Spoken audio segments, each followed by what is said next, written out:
Welcome to the Box Score Sports Podcast.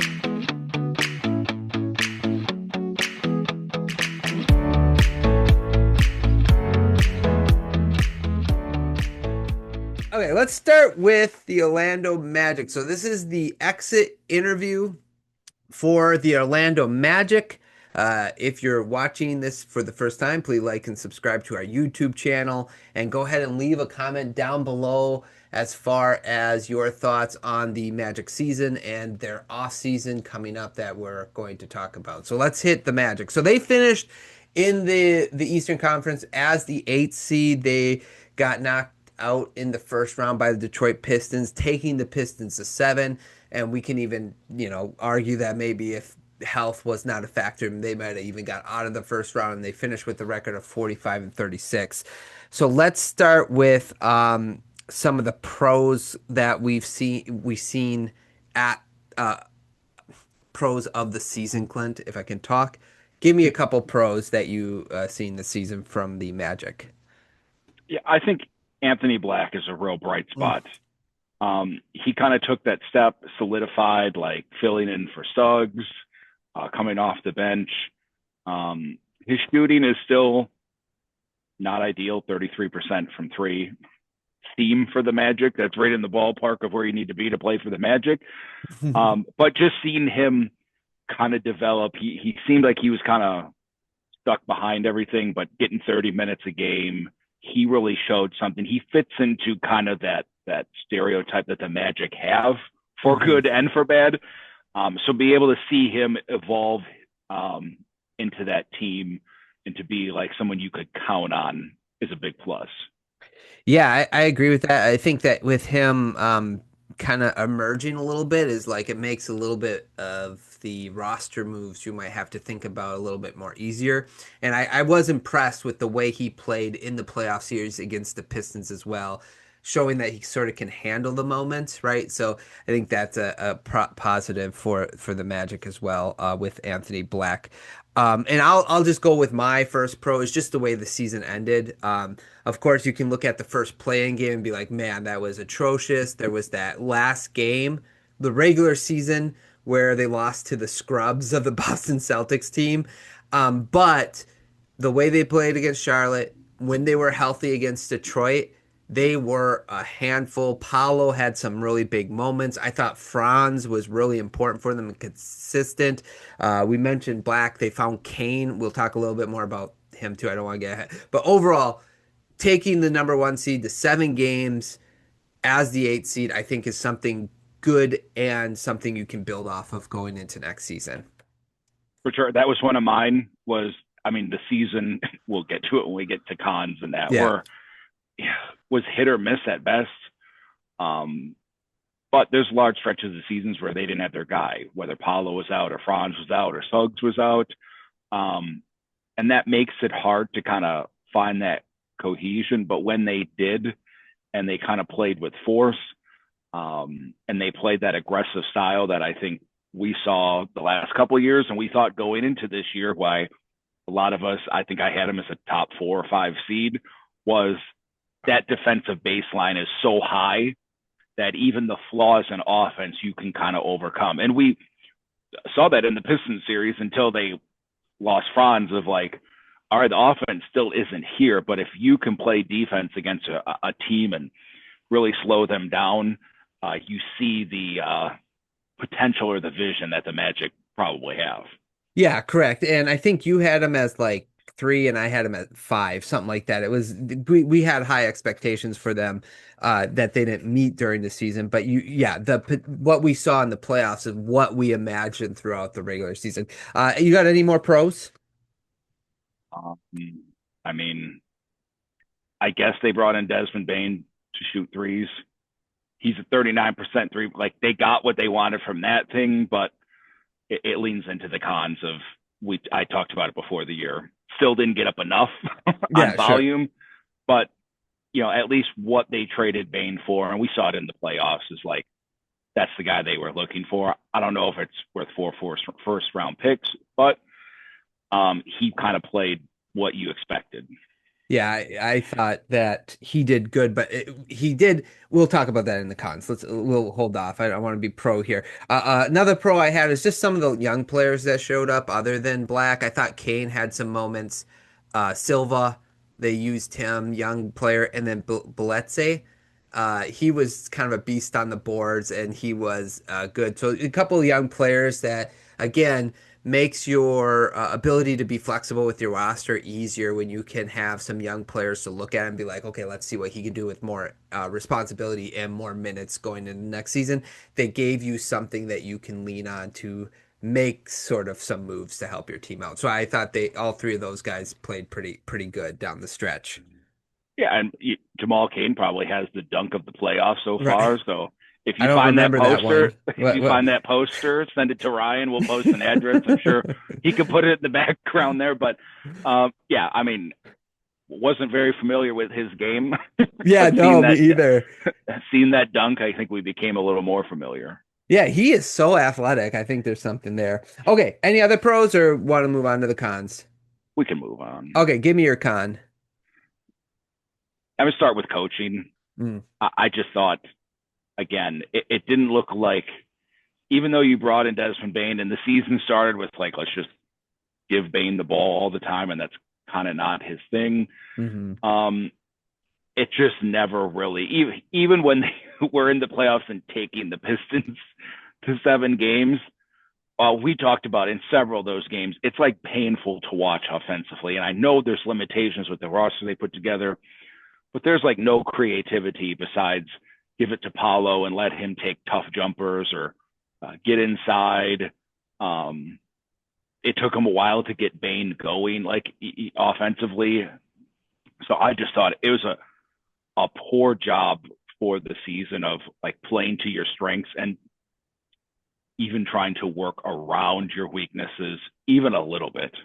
Yeah, and the Magic would agree with you because they fired Mosley, right? So like they knew whatever he was doing wasn't working. I mean, we gotta like the shooting isn't great. So the question really becomes, is it a coaching problem or is it a roster construction problem, right? Because again, like you mentioned about Bain, he was never a volume 3-point shooter. So it wasn't like he was going to come in and fire up 12 threes a game and solve your shooting problem because that was one thing I noticed in the playoffs about him. It wasn't like he was ever like could get himself open a lot. You know what I'm saying? He shot a lot of open threes, but when Asar was covering him, sometimes it was Cade. Even when Duncan Robinson was covering him, it wasn't like he was like doing a dribble, step back, nail it, go into a three. You know, it was like set threes, threes in which the team like kind of helped get him open, or if the help defense came. So like I do wonder a little bit whether it's the roster construction that prevents the offense from being unlocked, or if it's a coaching problem. We will blame coaching at this point, but obviously, if they get a new coach and we continue to see it, it's going to be like a roster problem, a construction problem. For sure. And I think it's a little of both. That's fair. You just like to see a little change up of hmm trying a few different things opposed to just running into the same wall over and over again. Yeah, agreed. Give me another con you have. It has to be injuries for the Magic. I have that down Yeah, too. Yeah. again, like Suggs was in and out and on minutes limits, and he really kind of saved his best for the playoffs. But again, there's stretches where he kind of looked tired, looked a little worn out. His three Franz, point shot just felt because he was yeah, 33% on the season, but his 3-point shot just kind of felt. He had a game where he was 1 for 11 yeah, 3 points. So yeah, yeah. And I think the way they handled Franz, they kind of brought him back for that Germany game, and then then he couldn't play for what like 4 or 6 weeks after that. hmm Just that sets you back. It sets any team back, but especially when you have like a limited path, how the Magic were playing, is injuries really derailed a lot of it. Yeah, just another stat I found. Paulo, Suggs, and Franz were on the court 14% of the time together on the season. And that's just not good, right? Like, and unfortunately, when you have sort of that history, because that was kind of a problem for them last year too, it was health. It seems to be like a reoccurring issue. So then in the playoffs now, Franz get injured again, and it's just like, okay, if these guys are all going to have like a tendency of injury, is these three guys the kind of like core that you want to have on your team moving forward? Yeah, I would agree. Okay, you got any other cons? Yeah, I just think Paulo didn't have a great year. Yeah. And again, some of that comes into coaching. It didn't seem like Mosley and Paulo were on the greatest of terms. You see flashes from him, but he has the last year and a half, 2 years, like really stagnated with the same kind of stuff, which against some teams works when he's got a overt size advantage, but 30% from three, 77 from the line is fine. But again, 46% from the field, like, right, you would like to see better numbers for a guy that has his skill set, and him kind of plateauing really puts a cap on it. And again, maybe that's him, maybe that's coaching. We're about to find out, because I'm sure they're doing the coach route before they blow this up. Right. But you're not getting your money's worth most nights with the way Paulo played this season. Yeah, correct. And just to give you an idea, he only takes about four threes a game, and he shot 45% from the field. So that means he's shooting mostly 2-point shots, and he can't get a better than like 48 to 50%. And that, for him, his size, his athleticism, that's kind of a concern. But yeah, it was hard because like he went off in the playoffs some of those games. So it's like that's a pro. He shows up in big games. He plays really good. Like Franz is a pro, like that he showed up in a couple of those fourth quarters for the Magic. But the cons are like neither one of them are consistent shooters. They're either unhealthy, and then like for Paulo, it's like the inconsistency is rough, and then the regular season was rough too. Okay, any more cons? Um, no, you can go ahead. I mean, I come up with another one, but No, go ahead. Go ahead. I got my I was three just I was just gonna say the money that they're paying Wagner and Sure. Banchero. Yeah. I know they're young, but we talk about this often. It gets late early, and when Yeah. these guys already have their deal, and you paid Suggs, and now you have Bain, the changes become harder. And not that their window is closed by any means, but once you get these contracts kicked in with the new second apron, if your owner's not willing to pay tax, now we're up against it. And the only changes we can then make are trading some of these guys, which then puts the peril of how do we make it work. So they're kind of a good example of sometimes striking while the iron's hot. And I think they thought they were going to do that with Bain, but then with Mosley and injuries, it kind of backs them into a corner. So it'll be interesting to see what they do with coaching and player decision probably going into the trade deadline next year. Yeah, and like I think one thing we talked about as far as what would make their season successful, I brought out the point of like just knowing you could build around these two guys, like at the end of this season would be good, right? Like that you need to know that answer. And I still don't think we know because like you mentioned, the NBA is going to become is slowly becoming like you have two really high paid players and a bunch of other role players. And the question is if those two are your highest paid guys and a bunch of other role players and like a mid-level guy or a middle of the road contract, is that a championship team? I the way it looks, I doubt it. But yeah, well, yeah. Okay, let's talk about then what we would do differently this season for the Magic. What we would have done, maybe if we were in charge or whatever. What's the thing you picked that you would have done differently for if you were the Magic this season? I think you probably should have. It's hard to say. You probably should have just switched up coaching before. I put that down too. Yeah. Just like even if you had any questions, and I know the transaction business isn't as cut and dry as sometimes we make it. But when you're going to go semi all in by trading those picks for Desmond Bain, and it's not like Mosley was awesome the year. I mean, he was fine, but I just think you spent that year this year, and you kind of got, besides Anthony Black and maybe Kane, some of we talked about, you didn't get a ton of answers. Right. None of the guys, like Paulo didn't expand his range, and like, oh well, he got up to 35% shooting, and he was confident at least. I think you probably want to redo that to be sure of your coach before you kind of push ships in, because now you, as we just said, kind of veer towards desperation a little bit. Yeah, agreed. I had that down. I also had down that like so in the middle of the season you kind of know what your flaws are, right? You know your defense isn't playing to a high level, but you also realize like, oh man, the shooting's just not there. We added Bane, not a high volume.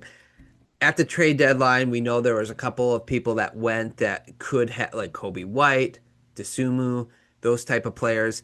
I think they should have went hard for a high volume, efficient 3-point shooter to at the very least come off the bench. Because if you had like let's say a Kobe White who can score 30 on any given night on this team, they become a little bit scarier because if you need some sort of offense coming off the bench, and that shoots above 38% from three, you need that on your roster. They didn't have it, and they kind of sat on their hands, even though they were going through like this in the middle of the season. It wasn't like this snuck up on them towards the end of the season.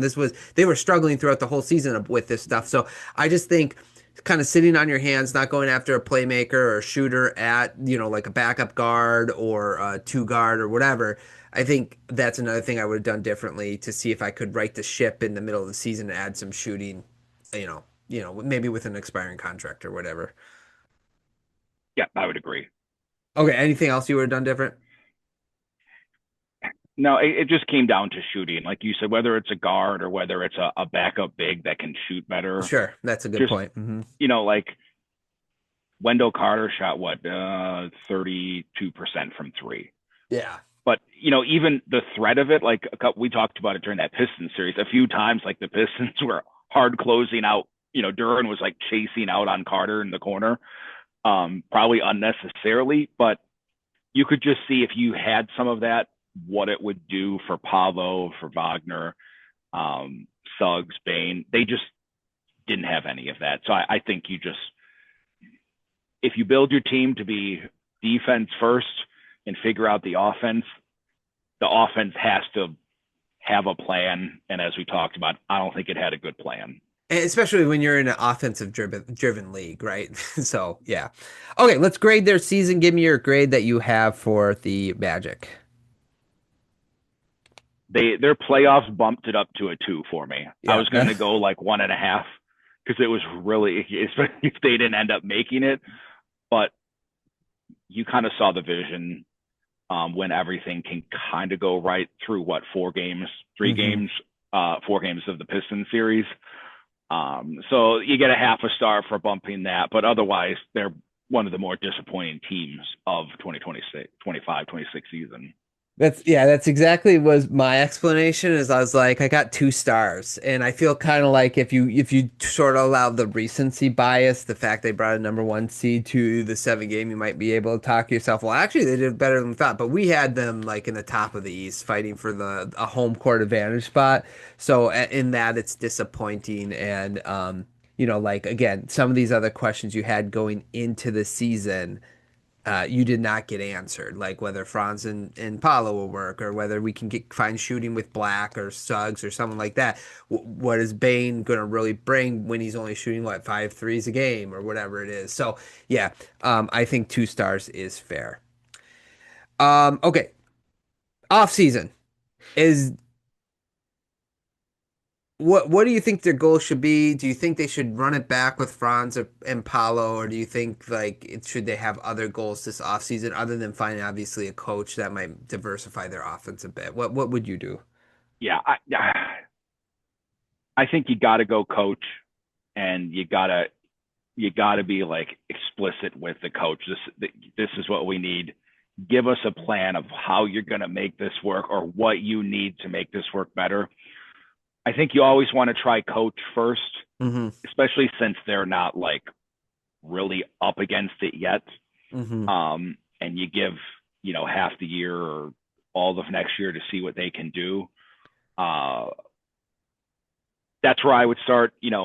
I know I'm a big, like, if I don't think I see it in a player, move on from it. But these guys are young enough that I think if you can get a coach that's going to hold Paulo accountable, hold Suggs or Wagner accountable, like, you're open shoot the ball, dude. Like, don't just stand there and hesitate. Let it go. Let's figure this out. Get some movement in the offense. Yeah, I sort of like agree. Like half my mind agrees with you, but there's always been this like for the last 3 years, this lingering feeling with those two is they're too much of the same player. They're too much, and I just don't think you can build a team like that where their weaknesses are both kind of glaring about the shooting and stuff. And Paulo with the inconsistency, and it's just the idea of them is sounds really good. Two big forwards that both can handle the ball and create their own shots, but it's just the execution of it with them being too similar. I just keep going back. I just don't think it's going to work because of how similar they are and how their flaws kind of match up together. But I do agree. I think you gotta, if you're the Magic, give it an opportunity with coaching first. I would agree. And I'm on the same page with you. Like my gut tells me this isn't going to get a whole lot better unless you move on from Suggs or Carter and bring in shooting, dependable shooting from those positions where you can really then maybe stagger these guys. But again, that's a big turnover just to keep these two. Yeah, that's true. Okay, give me any other offseason, or we want to do our long shots?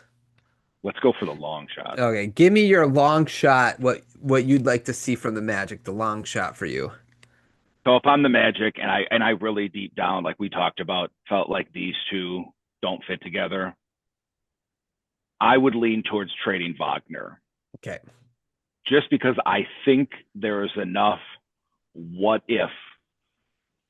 He's kind of like the second banana to Paulo, and Paulo's coming off an iffy year where people were really picking apart his game before a couple of those playoff ones, where I think Franz kind of slid under the radar with that, and you may be able to find a team in the middle, a team towards the bottom that is going to let him kind of do his thing, let him cook a little. I think he probably doesn't technically have more value, but I think he has more public value because we haven't trashed him besides he got hurt and then they played him in the Germany game and then you have some injury risk, but we haven't seen him kind of do it himself for long stretches except for 24, 25 when Paulo was out, and he looked really good in stretches when it was kind of his show. Yeah. I think teams kind of would lean on that and you might be able to get the most value from him. Yeah. The trade, the guy I have is, and I mentioned this trade, like what would make the NBA more fun. We had that segment not too long back during the season, is Lauri Markkanen for Franz. I think both teams, it kind of satisfies something for both teams, and for the Magic to put Lauri Markkanen next to Paulo, and he's a volume shooter, and then you'll have Bane out there who also can hit threes. You're really spreading the court for them. Now, here's another trade that I kind of had, like I was throwing in my head. If you wanted to try to build around Franz and Paulo, go for like a Tyler Hero or a Jamal Murray that you could pair next to Bane, and then you can have your two guards be the volume shooters kind of thing, and then the other two to kind of work the ball. So that would be the other end of it, is if you're going to Suggs becomes expendable, can you get Murray with him, or can you get Hero or someone like that, or like a Zach LaVine, like the low end is what I'm saying. He's on an expiring contract though, so like there is a positive that. Yeah. As you were talking, I was about to say that, and you just said Zach LaVine is kind of like a Zach LaVine. Yeah. You mentioned Markkanen, and I didn't mention because obviously Utah just traded for him, but I was like, Jaren Jackson Jr. would be another one, like for Franz if he was still in Memphis, where you keep the defense and Jaren Jackson can shoot. Now, you'd similar to Bane, he's not like going to put up 10, but you could develop a system where you can keep that defense, and if you kick him out and put him in the corners, no one's going to leave him open. Yeah, and then you might as well just trade for Morant, and then you have Memphis East. So there you go. Okay, ready to move on to our next team? Yeah. Okay, for everybody else, that's our interview for the exit interview for the Orlando Magic. Subscribe, like the channel, comment down below, let us know what we got right, what we got wrong, and tell us why Franz and Paulo are definitely going to work together, no questions asked. Okay, thanks so much for watching this clip of the Box Score Sports Podcast. I hope you guys enjoyed. If you haven't yet, please subscribe to our channel. Follow us on Instagram and Twitter or X. And we'll talk to you guys real soon. See ya.